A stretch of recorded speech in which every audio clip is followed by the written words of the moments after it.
الصلاة والسلام على سيد الأنبياء والمرسلين أما بعد فأعوذ بالله من الشيطان الرجيم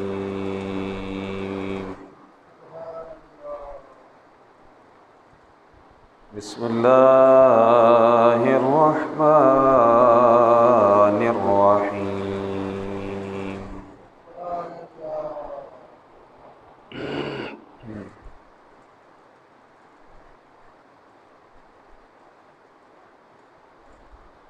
فاذكروني أذكركم واشكروا لي ولا تكفرون صدق الله مولانا العظيم وبلغنا رسوله النبي الكريم الأمين إن الله وملائكته يصلون على النبي يا أيها الذين آمنوا صلوا عليه وسلموا تسليما الصلاة والسلام عليك يا رسول الله وعلى آلك وصحابك يا حبيب الله الصلاة والسلام عليك يا نبي الله وعلى آلك وصحابك يا نور الله مولاي صل وسلم دائما أبدا على حبيبك خير الخلق كلهم يا ربي بالمصطفى بلغ مقاصدنا فاغفر لنا ما مضى يا واسع الكرم رب زدني علما ورب زدني علما رب اشرح لي صدري ويسر لي أمري واحلل عقدة من لساني يفقه قولي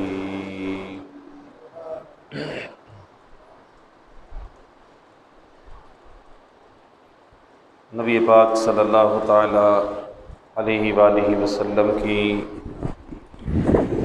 ذات گرامی پر درود پاک پڑھنے کے بے شمار فضائل ہیں۔ حضرت سیدنا طلحہ انصاری رضی اللہ تعالیٰ عنہ فرماتے ہیں، ایک مرتبہ میں نے نبی پاک صلی اللہ تعالیٰ علیہ وسلم کے چہرہ مبارکہ پر خوشی کے آثار دیکھے۔ میں نے عرض کیا، یا رسول اللہ صلی اللہ علیہ وسلم، آج آپ بڑے خوش نظر آ رہے ہیں۔ تو نبی پاک صلی اللہ تعالیٰ علیہ وسلم نے ارشاد فرمایا، میرے پاس جبرائیل امین آئے تھے اور آ کر انہوں نے مجھے خبر دی کہ یا رسول اللہ صلی اللہ علیہ وآلہ وسلم، آپ کا جو امتی ایک بار آپ پر درود پاک پڑھے گا، اللہ پاک اس پر 10 رحمتیں نازل فرمائے گا، 10 گناہ مٹائے گا اور 10 درجات بلند فرمائے گا۔ اللہ پاک ہمیں بھی توفیق عطا فرمائے کہ ہم نبی پاک صلی اللہ تعالیٰ علیہ وسلم پر زیادہ سے زیادہ درود پاک پڑھیں۔ یقیناً درود پاک پڑھنے سے نبی پاک صلی اللہ تعالیٰ علیہ وسلم خوش ہوتے ہیں، امتی کے درجے بلند ہوتے ہیں اور اللہ کی رحمتیں نازل ہوتی ہیں۔ نبی پاک صلی اللہ تعالیٰ علیہ وسلم کے طفیل اللہ پاک نے بندہ مومن پر بے شمار نعمتوں کا نزول فرمایا ہے۔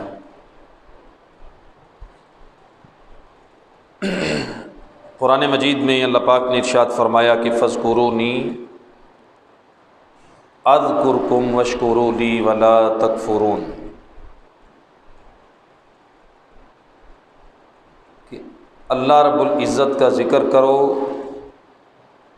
اللہ فرماتا ہے کہ میرا ذکر کرو، میں تمہارا چرچا کروں گا، اور میرا شکر ادا کرو، میری ناشکری نہ کرو۔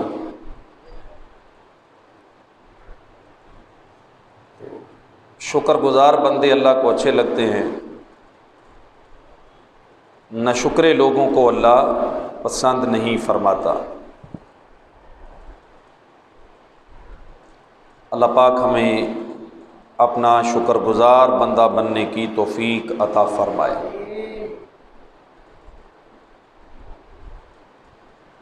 اللہ کے پیارے محبوب صلی اللہ تعالی علیہ وسلم بھی اللہ پاک کا بہت زیادہ شکر ادا کرتے تھے۔ نبی پاک صلی اللہ تعالی علیہ وسلم کی طفیل صحابہ کرام بھی اللہ پاک کے شکر گزار بندے تھے، اور اللہ پاک نے قرآن مجید میں یہ بھی ارشاد فرمایا کہ اگر تم اللہ کی نعمتوں کا شکر ادا کرو گے تو اللہ پاک اپنی نعمتوں میں اضافہ فرما دے گا۔ نعمت کا شکریہ ادا کرنے کا ایک طریقہ یہ بھی ہے کہ اللہ جو نعمت کرنے والا ہے اس کی بارگاہ میں بندہ جھکے، اس کی بارگاہ میں عجز اور انکساری کا دامن تھامے، گناہوں سے بندہ بچے، اللہ کی نافرمانیاں نہ کرے، تو یہ بھی اللہ پاک کی نعمت کا شکریہ ادا کرنے کا ایک طریقہ ہے۔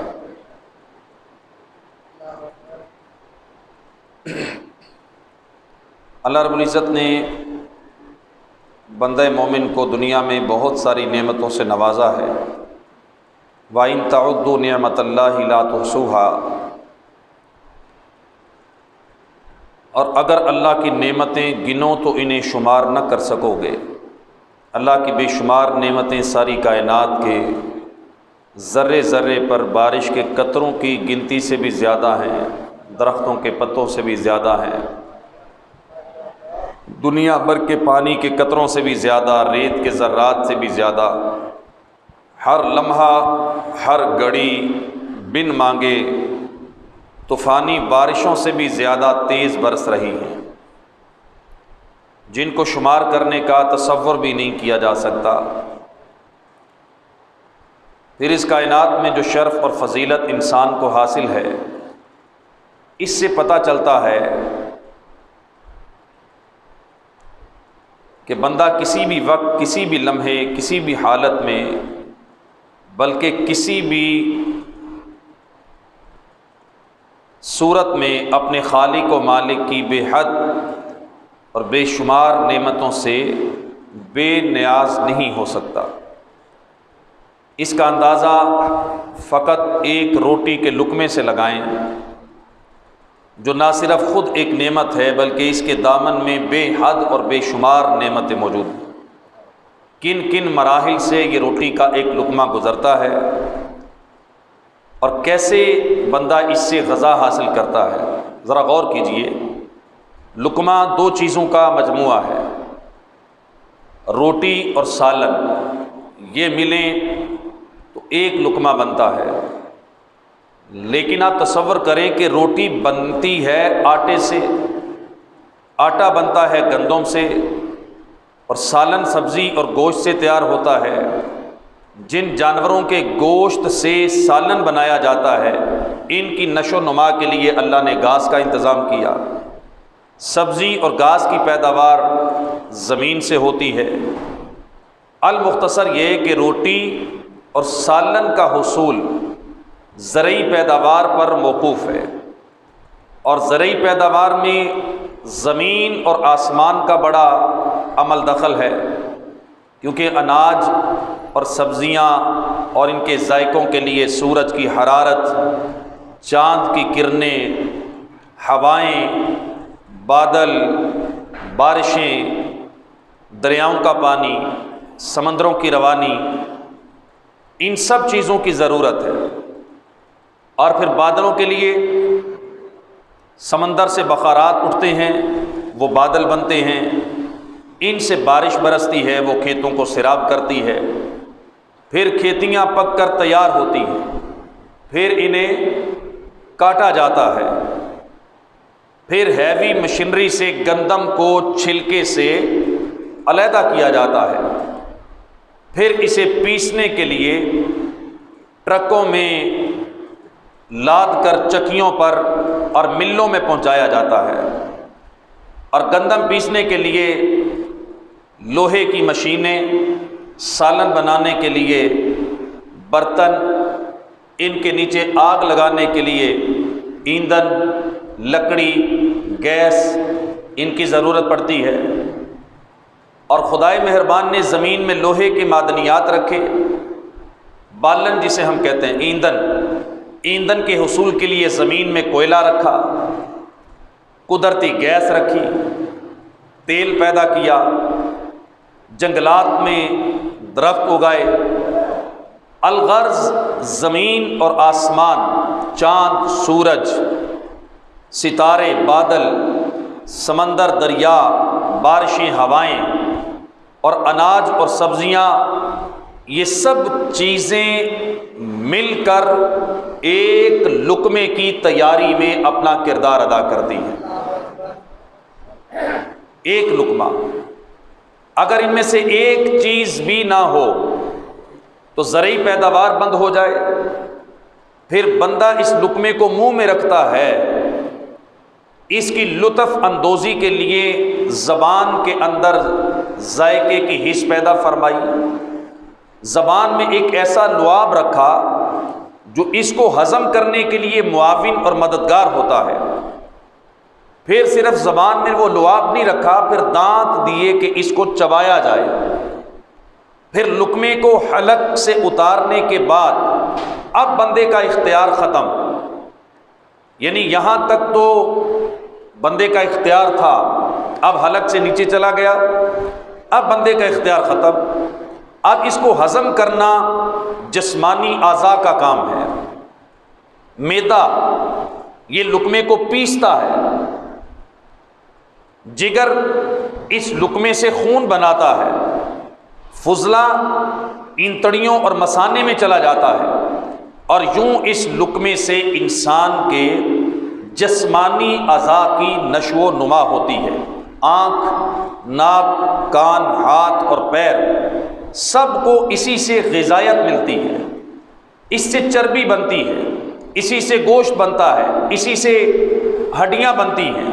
اسی سے خون بنتا ہے، اور اسی سے انسان زندہ رہتا ہے۔ اس قدر نعمتوں کے ہجوم کا تقاضا ہے کہ بندہ ہر لمحہ، ہر ساعت، ہر سانس میں اللہ رب العزت کا شکر ادا کرتا رہے، اللہ کے لیے اپنی زندگی کو رکھے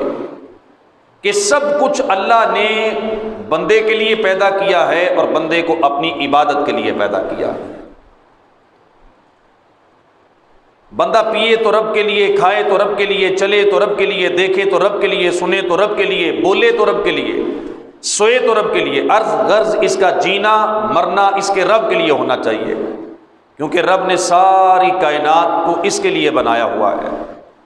یہ تو ایک لقمے کی بات تھی، اس کے علاوہ بھی بے شمار نعمتیں ہیں، ان میں بہت ساری ایسی نعمتیں ہیں کہ جو ہم مانگ کر اللہ سے لیتے ہیں،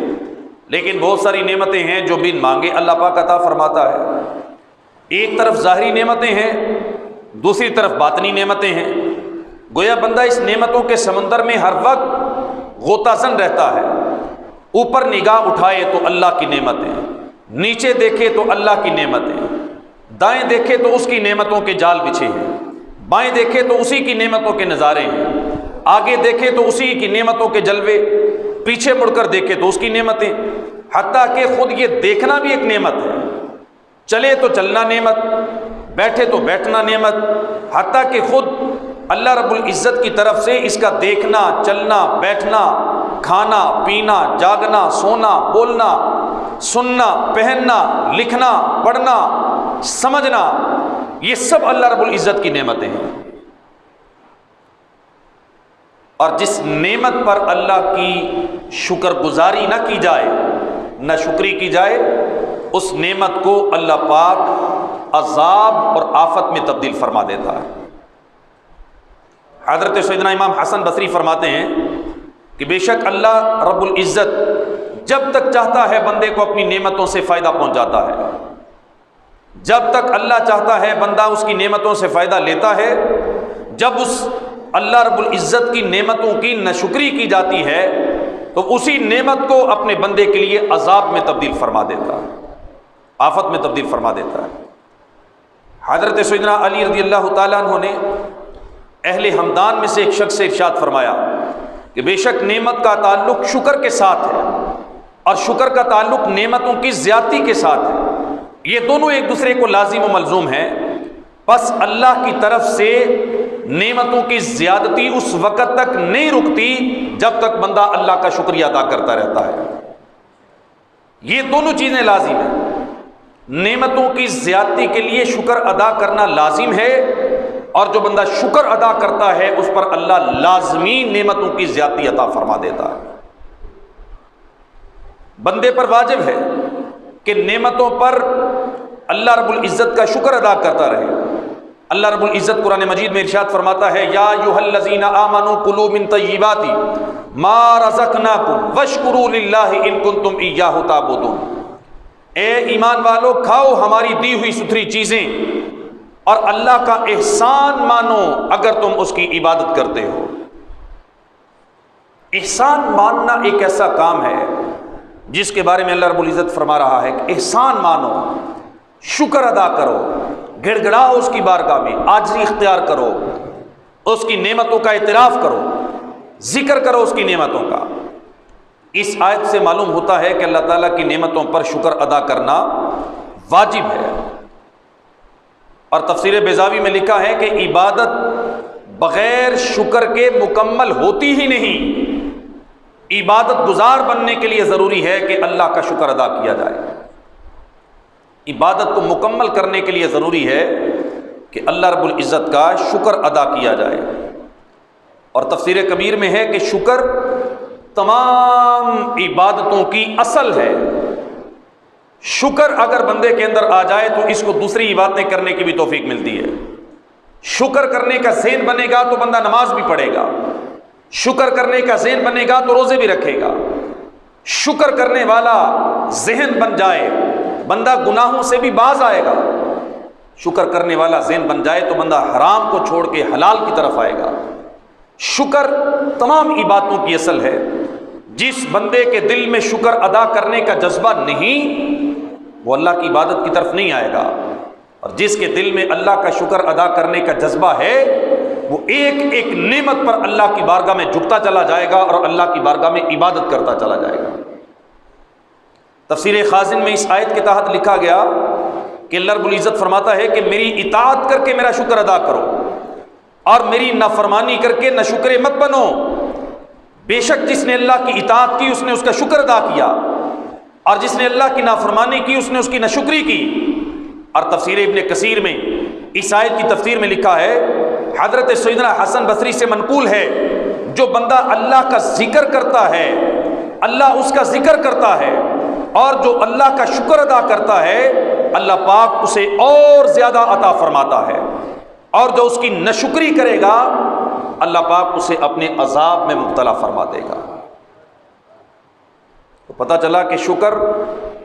اعلیٰ درجے کی عبادت ہے۔ شکر کی توفیق یہ عظیم سعادت ہے۔ شکر میں نعمتوں کی حفاظت ہے، شکر ہی نعمتوں میں باعث زیادت ہے، شکر اللہ والوں کی عادت ہے، شکر رب کی اطاعت ہے، شکر ذریعہ بقائے نعمت ہے، شکر ترک معصیت ہے، شکر معرفت نعمت ہے، جبکہ ناشکری باعث ہلاکت، نعمتوں میں رکاوٹ، اور اللہ رب العزت کی ناشکری اللہ کی نافرمانی ہے۔ تو ان تمام باتوں، شکر کی حقیقت، شکر کرنے میں انبیاء کرام کا انداز، صحابہ کرام کا انداز، اولیاء اعظام کا انداز، طریقہ شکر کیا، شکر کے فوائد کیا ہیں، یہ سب انشاءاللہ ہم آج کی گفتگو کے اندر چند ایک باتیں اس کے متعلق سنیں گے۔ اللہ رب العزت نے قرآن مجید میں بندہ مومن کے لیے شکر کے موضوع پر کئی آیات نازل فرمائی۔ نبی پاک صلی اللہ تعالی وسلم نے ارشاد فرمایا کہ اللہ کسی بندے کے اہل، مال، اولاد کی صورت میں کوئی نعمت عطا کرے، پھر وہ بندہ کہے کہ ما شاء اللہ لا قوت الا باللہ، یعنی جو اللہ چاہے، نیکی کرنے کی طاقت اسی کی توفیق سے ہے، یعنی ان لفظوں سے بندہ اللہ کا شکر ادا کرے۔ بندے کو نعمت ملی، اس نے اللہ کا شکر ادا کیا، نبی پاک صلی اللہ تعالی وسلم نے فرمایا موت کے علاوہ اس کی نعمت میں کوئی آفت نہیں آئے گی، یعنی اس کی نعمت محفوظ ہو گئی، حفاظت کر لی اس نے، اب یہ نعمت اس سے دور جا ہی نہیں سکتی۔ اولاد ملی، کاروبار ملا، اچھی نوکری ملی، دنیا کے اندر کوئی بھی اللہ کی نعمت ملی، ما شاء اللہ جس کی زبان پہ جاری ہو گیا، لا حول ولا قوت الا باللہ جس کی زبان پہ جاری ہو گیا، الحمدللہ جس کی زبان سے نکل گیا، سمجھو کہ اس نے اپنی نعمت کو محفوظ کر لیا۔ اور جس نے اللہ کی نعمت پر اس کا شکر ادا نہیں کیا، اللہ رب العزت ناشکری کرنے کی وجہ سے اس کی نعمت کو آفت میں تبدیل فرما دے گا۔ ایک بڑی پیاری حدیث پاک حضرت عائشہ صدیقہ رضی اللہ تعالیٰ عنہا روایت کرتی ہے، فرماتی ہے کہ نبی پاک صلی اللہ تعالی علیہ وسلم میرے پاس تشریف لائے، آپ نے زمین پر روٹی کا ایک ٹکڑا پڑا ہوا دیکھا، روٹی کا ایک ٹکڑا زمین پر پڑا ہوا تھا۔ اللہ کے نبی صلی اللہ تعالی وسلم نے اسے پوچھا، اٹھایا اور پوچھا، صاف کیا اور ارشاد فرمایا کہ عائشہ اللہ کی نعمتوں کا احترام کیا کرو، اس لیے کہ جب یہ کسی سے روٹ کر چلی جاتی ہیں تو دوبارہ پلٹ کر نہیں آتی۔ اللہ کی نعمتوں کا احترام کرو، اللہ کی نعمتوں کی ناشکری نہ کرو، بے ادبی نہ کرو۔ احترام کا تقاضا یہ ہے کہ اس روٹی کے ٹکڑے کو اٹھایا جائے، پوچھا جائے اور کھایا جائے۔ اگر روٹی کے ٹکڑے ہمارے گھروں میں بھی اس طرح باسکٹ میں چلے جاتے ہیں، ڈسٹ بن میں چلے جاتے ہیں یا کوڑے کے ڈھیر پہ چلے جاتے ہیں تو یہ بے ادبی ہے، ناشکری ہے اللہ کی نعمتوں کی۔ اور نبی پاک صلی اللہ تعالی وسلم نے فرمایا کہ جس سے اللہ کی نعمتیں ناراض ہو کر چلی جائیں پھر واپس نہیں آتی۔ آج اگر اللہ نے ہمیں اچھا کھانے کی توفیق دی ہے، اللہ پاک نے ہمارا دسترخوان وسیع کیا ہے، آج اللہ کی نعمتوں کی قدر کی جائے۔ دسترخوان کے اوپر دیکھیں کہ کتنا کھانا ہم نے کھایا، کتنا ضائع کیا، کتنا ہمارے منہ میں گیا، کتنا نالی میں چلا گیا، کتنا ہمارے برتنوں کے ساتھ دھو دیا گیا۔ ایک ایک ذرے کی حفاظت کریں، ایک ایک دانے کی حفاظت کریں، رزق کے ایک ایک دانے کا ادب کریں، اور اپنی تھالی کے اندر، اپنی پلیٹ کے اندر اتنا کھانا نکالیں جتنا آپ کھا سکتے ہیں، اور جو آپ نے نکالا ہے پھر اس کو صاف کریں۔ میرے پیر و مرشد امیر اہل سنت فرماتے ہیں کہ جب آپ چاول کھاؤ پلیٹ کے اندر تو چاول کا ایک نہیں آدھا دانہ بھی پلیٹ کے اندر لگا ہوا نہ چھوڑو، آدھا دانہ بھی ہو تو اسے بھی اپنی انگلی کے ساتھ کھا لو۔ یہ اللہ کی نعمتوں کا شکر ادا کرنے کا ایک انداز ہے۔ رزق کی بے حرمتی، رزق کی بے ادبی، رزق کی ناقدری، یہ رزق کو انسان سے دور کر دے گی۔ ایک تو دنیا میں یہ وبال آئے گا کہ رزق دور چلا جائے گا، دوسرا وبال یہ آئے گا کہ قیامت کے دن اس کا حساب دینا پڑے گا۔ ایک دانہ بھی ضائع کریں گے اس کا بھی حساب دینا پڑے گا، پانی کا قطرہ بھی ضائع کریں گے اس کا بھی حساب دینا پڑے گا۔ تو اپنے گھر میں اپنی خواتین کی، بیٹیوں کی، گھر والوں کی اس انداز میں تربیت فرمائیں کہ کھانا بناتے وقت اور کھانا کھاتے وقت، برتن دھوتے وقت، برتن اٹھاتے وقت ان سب چیزوں کا خیال رکھا جائے کہ کہیں ایسا تو نہیں کہ ہمارے گھروں میں بھی کھانے کی بے حرمتی ہو، ہمارے گھروں میں بھی کھانا پلیٹوں میں بچتا ہو، ہمارے گھروں میں بھی کھانا نالیوں میں پھینکا جاتا ہو، ہمارے گھروں میں بھی کھانا جو ہے وہ ڈسٹ بن میں پھینکا جاتا ہو۔ اگر ایسا ہے، ایک تو اللہ کی بارگاہ میں توبہ کی جائے، سچے دل سے توبہ کی جائے، ایک نیت اور ارادہ کیا جائے کہ آج کے بعد اپنے گھر میں کھانے کا ایک ذرہ بھی ضائع نہیں ہونے دیں گے، بچا کے رکھیں گے۔ سہولتیں ہیں آج کے زمانے میں، فریزر ہیں، فریجیں ہیں اپنے گھروں میں، سردی گرمی میں کھانے کو محفوظ کیا جائے، اگلے وقت کے لیے بچا کے رکھا جائے۔ دنیا میں بھی اللہ رب العزت نعمتوں میں اضافہ فرمائے گا، شکر گزار بندوں میں نام بھی لکھا جائے گا، اور اس کے ساتھ ساتھ اللہ نے چاہا تو قیامت کے حساب و کتاب میں بھی نرمی ہو جائے گی۔ ان سب چیزوں کو پیش نظر رکھیں۔ ایک اور حدیث پاک نبی کریم صلی اللہ تعالی وسلم کی شکر کے متعلق، اللہ کے محبوب صلی اللہ تعالی وسلم نے ارشاد فرمایا، اللہ بندے کو شکر کی توفیق عطا فرماتا ہے، پھر اسے نعمت کی زیادتی سے محروم نہیں فرماتا، کیونکہ اللہ کا فرمان ہے لَإِن شَكَرْتُمْ لَأَزِيدَنَّكُمْ، اگر تم اللہ کی نعمتوں کا احسان مانو گے تو میں تمہیں اور زیادہ عطا فرماؤں گا۔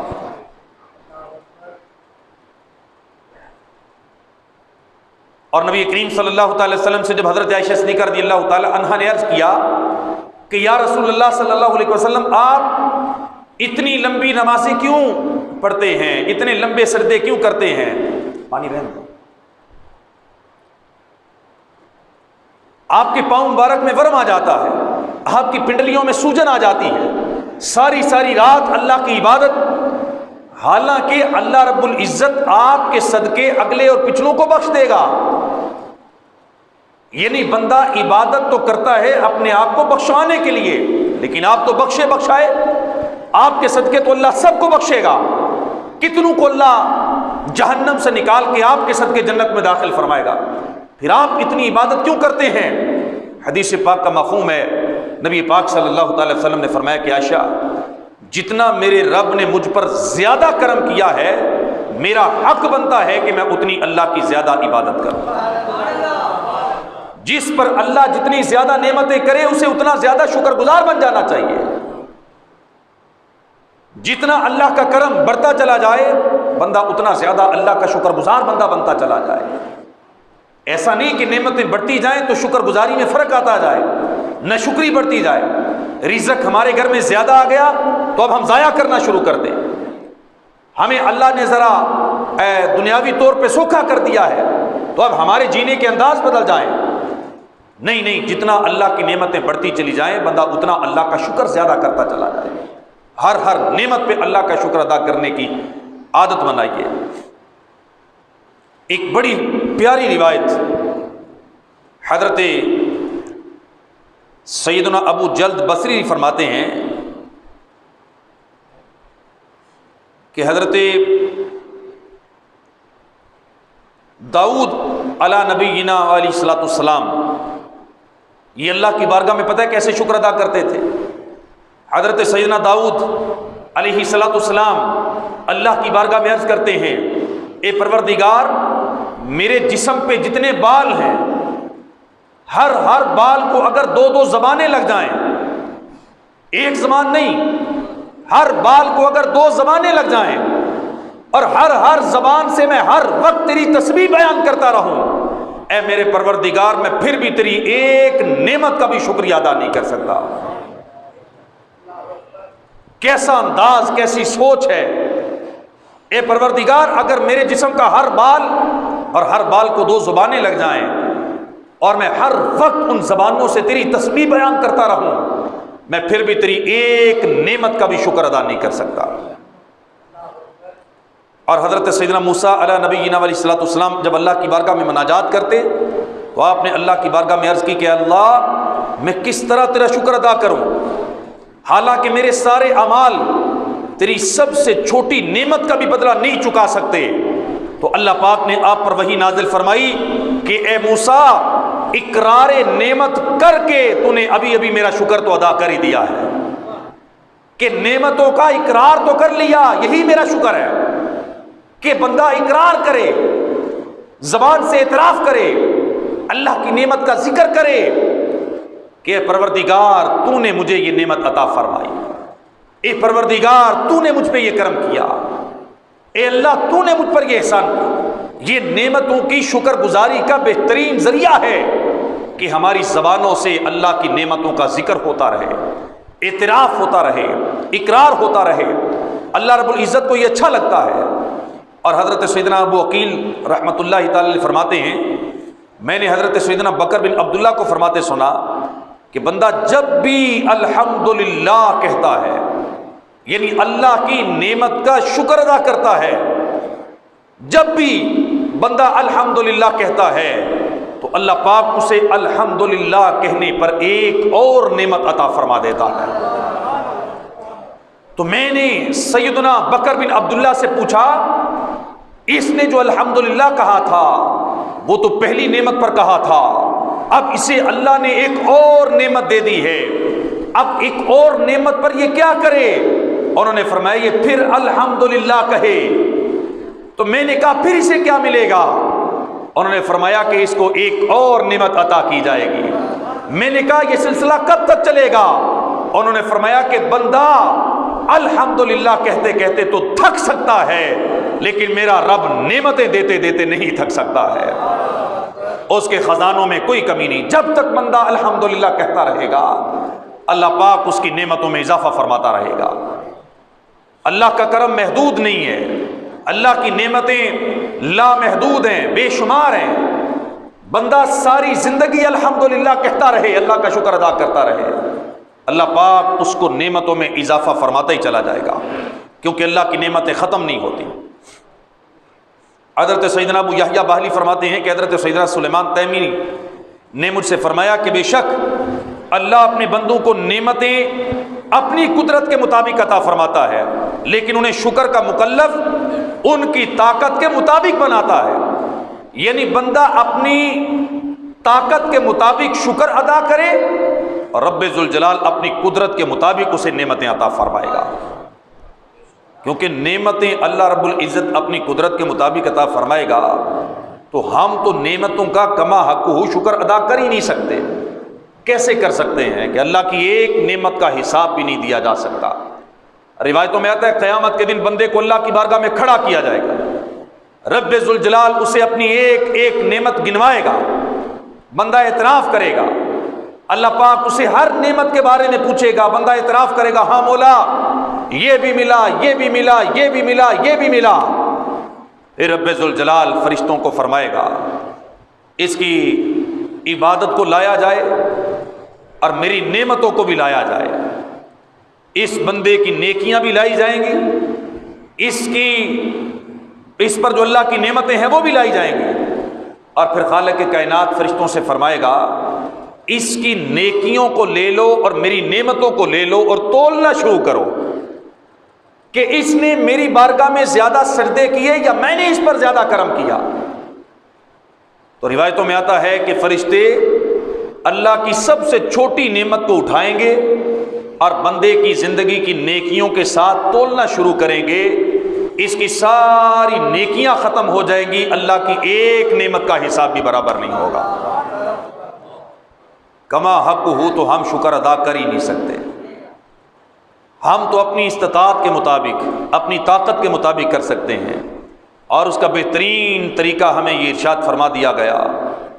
کہ تم الحمدللہ کہنا سیکھو، ماشاء اللہ کہنا سیکھو، اللہ کی بارگاہ میں آنا سیکھو، لا قوت الا باللہ کہنا سیکھو، اپنی زبان پر اللہ کی نعمتوں کا ذکر کرنا سیکھو، اور اللہ کی کون سی نعمت بڑی ہے کون سی نعمت چھوٹی ہے، ان چکروں میں پڑنے کی بجائے ہر نعمت کا شکر ادا کرنا سیکھو، کیونکہ بندہ بعض اوقات ایک نعمت کو چھوٹا سمجھتا ہے لیکن اس کے حق میں بڑی ہوتی ہے، اور بعض اوقات ایک نعمت کو بڑا سمجھتا ہے لیکن اس سے بڑی نعمت اللہ پاک نے اسے پہلے ہی دی ہوئی ہے۔ نبی پاک صلی اللہ تعالی وسلم کی بڑی پیاری حدیث پاک ہے، اللہ کے نبی صلی اللہ تعالی وسلم نے ایک شخص کو دیکھا، وہ اس طرح اللہ کا شکر ادا کر رہا تھا، الحمدللہ بالاسلام، اے اللہ تیرا شکر ہے کہ تو نے مجھے مسلمان بنایا۔ کیسے پیارے الفاظ ہیں، الحمدللہ بالاسلام۔ ہر مومن بندے کو یہ لفظ اپنی زبان پہ رکھنے چاہیے، الحمدللہ بالاسلام۔ نبی پاک صلی اللہ تعالی وسلم نے جب سنا تو آپ نے ارشاد فرمایا کہ بے شک تو نے اللہ کی بہت بڑی نعمت کا شکر ادا کیا ہے۔ یہ اسلام، ایمان، مسلمان ہونا یہ بہت بڑی نعمت ہے کہ تو نے اللہ کی بہت بڑی نعمت کا شکر ادا کیا ہے۔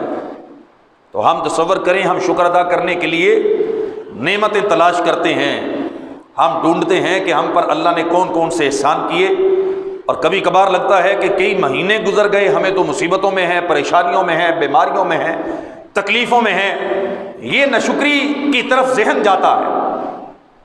یہ ناشکری کی طرف جاتا ہے۔ روایتوں میں آتا ہے کہ جب بندہ کسی مصیبت میں پھنس جاتا ہے نا،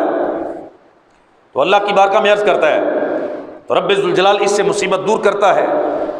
تو جب بندہ اللہ کی طرف سے دیکھتا ہے کہ میری مصیبت دور ہو گئی، یہ اللہ کی بارگاہ میں جھکنا چاہتا ہے، شکر ادا کرنا چاہتا ہے۔ ابلیس اس کے پاس آتا ہے، شیطان، وہ آ کے کہتا ہے کہ کس بات پہ اللہ کا شکر ادا کر رہا ہے؟ یہ چھوٹی سی بات وہ بندے کے ذہن میں لاتا ہے کہ یہ کوئی بڑی بات نہیں تھی۔ مثال کے طور پہ ایک بندہ کرونا میں مبتلا ہو گیا، اب اسے لگا کہ میں گیا، اب تو میں نے بچنا کوئی نہیں، لوگ بھی ڈرا رہے ہیں، میڈیا بھی ڈرا رہے ہیں، ڈاکٹر بھی ڈرا رہے ہیں۔ اب وہ اللہ کی بارگاہ میں دعا کرتا ہے، یا اللہ مجھے زندگی دے، چند دنوں میں اسے صحت مل جاتی ہے۔ اب وہ جب شکر ادا کرنے لگتا ہے تو شیطان اس کے پاس آ کے کہتا ہے کہ نہیں نہیں، یہ معمولی بخار تو بندے کو آتے جاتے رہتے ہیں، یہ تو نزلہ زکام زندگی میں کئی بار آیا کئی بار گیا۔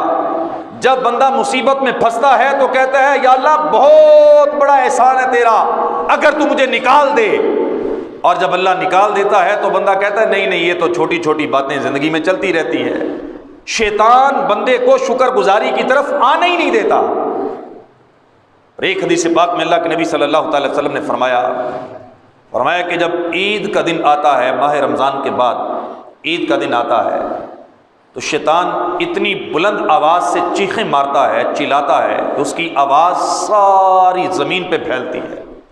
اس کے چیلے اکٹھے ہو کے آتے ہیں، کہتے ہیں کہ گرو جی خیر ہے، اتنی بلند آواز سے چیخ رہے ہیں، رو رہے ہیں، چلا رہے ہیں۔ وہ کہتا ہے میں اس لیے رو رہا ہوں کہ آج اللہ نے اپنے محبوب کی ساری امت کی بخشش فرما دی ہے، آج اللہ نے سب کو بخش دیا ہے۔ عید کے دن شیطان رو رہا ہے اس وجہ سے کہ اللہ نے ہر مسلمان کو بخش دیا ہے۔ تو چیلے کہتے ہیں کہ سردار جی اب ہمارے لیے کیا حکم ہے؟ وہ کہتا ہے تم جاؤ اور جا کے ان بخشے ہوں کو دوبارہ جہنمی بنانے کے لیے کوشش شروع کر دو، انہیں اللہ کی رحمت سے دور کرو، اللہ کی نافرمانی میں لگا دو، انہیں عیاشیوں میں لگا دو۔ پھر آپ کے سامنے ہے کہ عید کے دن دیکھنے میں تو ایسے لگتا ہے کہ شیطان کے چیلے کافی حد تک کامیاب ہو ہی جاتے ہیں۔ عیاشیاں اور طرح طرح کی حرام کاموں میں ملوث ہونا، مسجدوں سے دور چلے جانا، عید کے دن ظہر کی نماز میں مسجد کا ویران ہونا، یہ ان باتوں کی طرف اشارہ کرتا ہے کہ شیطان کے چیلے کامیاب ہو گئے۔ یہ بخشے ہوئے لوگوں کو دوبارہ اللہ کی نافرمانی کی طرف لے گئے، یہ بخشے ہوئے لوگوں کو دوبارہ جہنم کی طرف لے گئے۔ اور ایک بزرگ رحمت اللہ تعالی علیہ نے ایک دفعہ عید کے دن چند نوجوانوں کو دیکھا، وہ کہکہے لگا رہے تھے، ہنس رہے تھے۔ تو آپ نے فرمایا کہ اگر تو ان کو پتہ چل گیا ہے کہ ان کے روزے اللہ نے قبول کر لیے تو پھر یہ شکر گزار بندوں کا طریقہ نہیں، انہیں چاہیے تھا کہ اللہ کی بارگاہ میں جھکتے، اس کا شکر ادا کرتے کہ یا اللہ شکر ہے تو نے ہمارے روزے قبول کر لیے۔ اور اگر انہیں پتہ ہی نہیں کہ اللہ نے روزے قبول کیے ہیں یا نہیں کیے تو یہ خوف خائفین کا طریقہ بھی یہ نہیں، انہیں تو چاہیے تھا کہ اللہ کی بارگاہ میں گڑ گڑاتے کہ اے پروردگار ہمارے روزے قبول کر، ہماری نمازیں قبول کر۔ یعنی عید منانے کے لیے یا تو بندہ شکر گزار بنے یا خائفین میں شمار ہو، شاکرین یا خائفین، ان دو کے علاوہ تیسری کوئی صورت پسندیدہ نہیں ہے کہ یا تو بندہ اس بات پہ اللہ کا شکر ادا کرے کہ یا اللہ تو نے ہمیں عید عطا فرمائی، روزے قبول کر لیے، یا اس بات پہ خوف کرے، گڑ گڑائے اللہ کی بارگاہ میں۔ حضرت فاروق اعظم رضی اللہ تعالیٰ عنہ سے کسی نے پوچھا تھا کہ حضور عید کے دن تو لوگ ہنستے ہیں، مسکراتے ہیں، خوشیاں مناتے ہیں، اب روتے کیوں ہیں، دروازہ بند کر کے رو رہے ہیں؟ تو آپ نے فرمایا ٹھیک ہے، اگر تمہیں پتہ چل گیا ہے کہ تمہارے روزے قبول ہیں تو تم خوش ہو جاؤ، عمر کو تو ابھی پتہ ہی نہیں چلا کہ اللہ نے روزے قبول بھی کیے ہیں یا نہیں کیے۔ یہ خائفین کا طریقہ ہے۔ لیکن ہم اس منصب پر نہیں پہنچ سکتے تو شاکرین کا طریقہ تو اختیار کریں. ہم عید کے دن کمرے بند کر کے رو تو نہیں سکتے. ہم اس منصب پر پتہ نہیں اس منزل پر پہنچیں یا نہ پہنچیں، لیکن اس سے پہلی منزل شاکرین کی ہے کہ اللہ کا شکر ادا کرنے والوں کی. عید کے دن یا خوشی کے دن یا نعمت کے ملنے پر اللہ کا شکر ادا کرنے والوں کا انداز یہ ہے، اللہ کی نعمت ملے تو وہ اللہ کی بارگاہ میں جھکتے ہیں، عبادت کرتے ہیں، اللہ کی بارگاہ میں گڑ گڑاتے ہیں، نافرمانیوں کی طرف نہیں جاتے، حرام کاموں کی طرف نہیں جاتے، عیاشیوں کی طرف نہیں جاتے. ہاں جائز خوشی کرنا اس سے شریعت نے منع نہیں کیا. عید کے دن جائز خوشی بھی کرنی چاہیے، اپنے بچوں کے ساتھ، گھر والوں کے ساتھ، رشتہ داروں کے ساتھ ملنا، نئے کپڑے پہننا، عید کی نماز کے لیے آنا، لوگوں سے ملاقات کرنا، اس سے شریعت نے منع نہیں کیا. لیکن اس سے اگلے جو کام ہیں، اس سے اگلی جو روایات ہیں، ان سے شریعت نے بڑی سختی سے منع کیا ہے. اور مسجد سے دور ہو جانا، نمازیں چھوڑ دینا، نمازوں سے دور چلے جانا، یہ تو قطعاً کسی بھی صورت میں اللہ رب العزت کی شکر گزاری نہیں ہے. یہ تو نافرمانی ہے کھلی کھلی، یہ ناشکری ہے، کھلے عام اللہ کی ناشکری ہے کہ اللہ پاک ہمیں خوشی کا دن دے، اللہ پاک ہمیں نعمت دے اور ہم اللہ رب العزت کی ناشکری کرنے بیٹھ جائیں. حضرت امام حسن بصری فرماتے ہیں کہ حضرت موسیٰ علیہ السلام نے اللہ کی بارگاہ میں ایک دفعہ عرض کیا کہ اے پروردگار، مجھے یہ سمجھ نہیں آتی کہ حضرت آدم علیہ السلام نے تیرا شکر کیسے ادا کیا ہوگا. ان پر تیرا اتنا کرم ہوا کہ تو نے اپنے دستے قدرت سے بنایا، روح پھونکی، جنت میں جگہ دی، فرشتوں سے سجدہ کروایا. اتنی بڑی بڑی نعمتیں جس بندے پر تو نے کی، میں سوچتا ہوں کہ اس بندے نے تیرا شکر کیسے ادا کیا ہوگا. تو رب ذوالجلال نے ارشاد فرمایا کہ اے موسیٰ، میرے بندے حضرت آدم کو یقین تھا کہ یہ ساری نعمتیں میرے رب کی طرف سے ہیں. ان نعمتوں پر اس نے الحمدللہ کہا، بس یہی میری تمام نعمتوں کا شکریہ ادا ہو گیا. کہ بندہ یقین کر لے کہ میرے رب کی طرف سے ہے اور پھر اس پر الحمدللہ کہے، اقرار کرے، اعتراف کرے، اور اعتراف کرنے کے بعد اللہ کی حمد کرے، تو یہ اللہ کی نعمت کا شکریہ ادا ہو جاتا ہے. سیدنا حضرت نوح علیہ السلام کو قرآن مجید میں اللہ پاک نے عبدن شکورا کہا ہے. نام رکھا جاتا ہے نا عبد الشکور، اس کا معنی ایک ہی ہے، شکر گزار بندہ، اللہ کا شکور کا بندہ. اور قرآن مجید میں عبدن شکورا فرمایا کہ شکر گزار بندہ. یہ اللہ کے شکر گزار بندے تھے. تو آپ کو عبدن شکورا کہنے کی وجہ جو تفاسیر کے اندر لکھی ہے وہ یہ ہے کہ حضرت نوح علیہ السلام جب بھی ایک لقمہ کھاتے تو دوسرا لقمہ اپنے منہ میں ڈالنے سے پہلے الحمدللہ کہا کرتے تھے. اللہ پاک نے عبدن شکورا کہا کہ یہ شکر گزار بندوں کا طریقہ ہے کہ اللہ کی نعمتیں کھاتے ہیں، استعمال کرتے ہیں، اور اگلی نعمت کے آنے سے پہلے پہلے وہ اللہ کی بارگاہ میں شکر ادا کر چکے ہوتے ہیں، اللہ رب العزت کی بارگاہ میں الحمدللہ کہہ چکے ہوتے ہیں. حضرت سیدنا امام حسن بصری فرماتے ہیں بے شک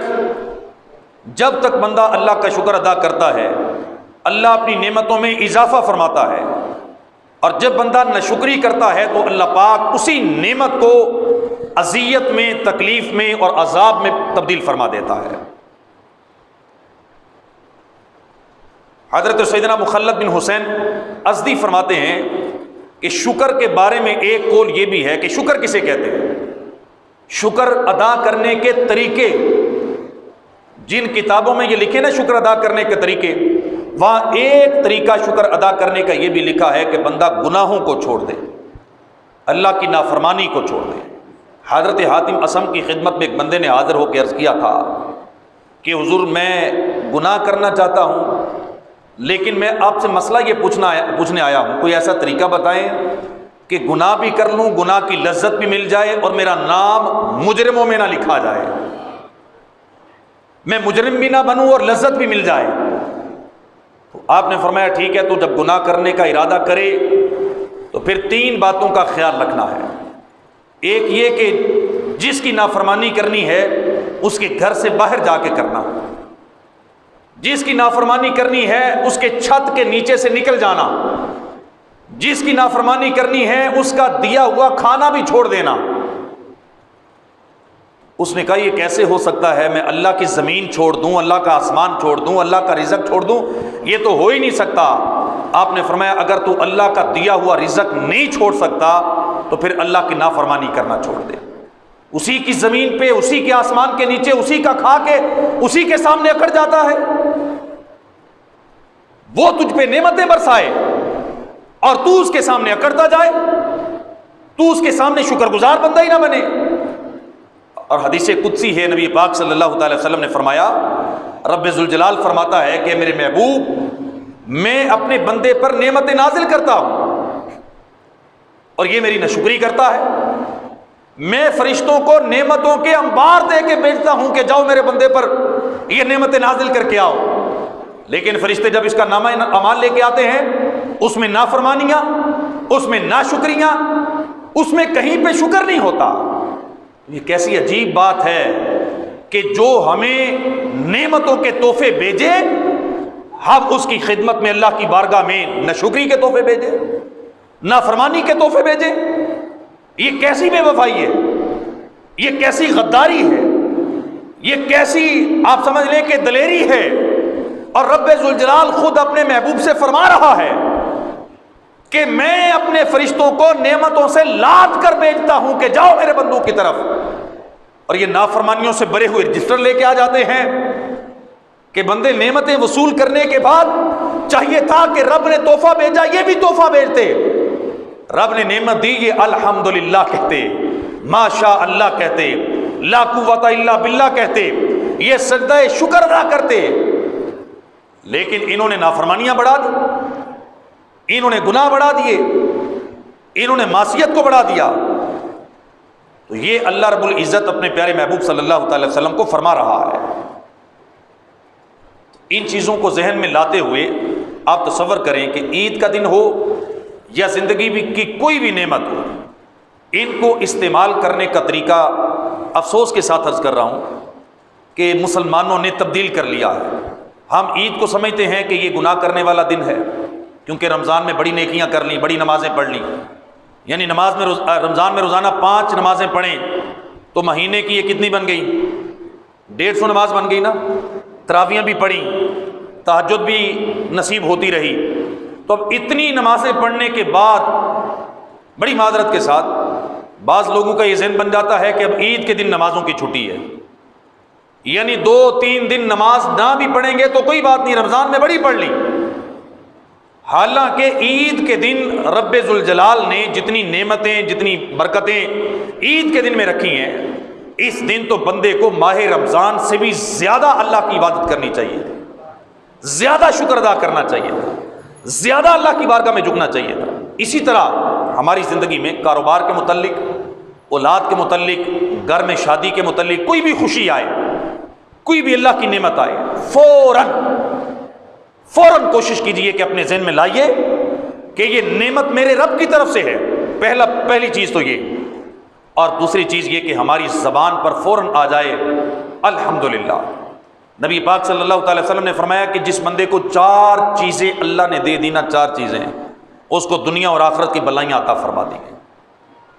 جس کو یہ 4 چیزیں ملی ہیں، میں اور آپ بھی تصور کریں، موازنہ کریں، ملی ہیں، وہ دنیا اور آخرت میں کامیاب، بھلے ان 4 کے علاوہ 5ویں کوئی چیز نہیں ملی، لیکن اللہ کے نبی نے کہہ دیا کہ وہ دنیا اور آخرت میں کامیاب ہے۔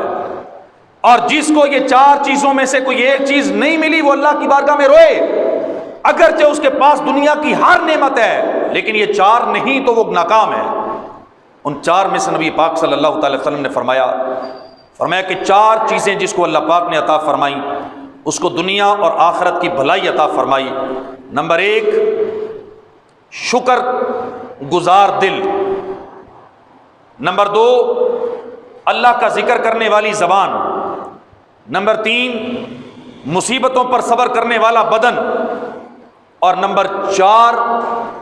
مرد کے مال اور عزت کی حفاظت کرنے والی بیوی۔ یہ چار چیزیں جس کو اللہ پاک نے عطا فرمائیں وہ اللہ کا شکر ادا کرے کہ اللہ نے اسے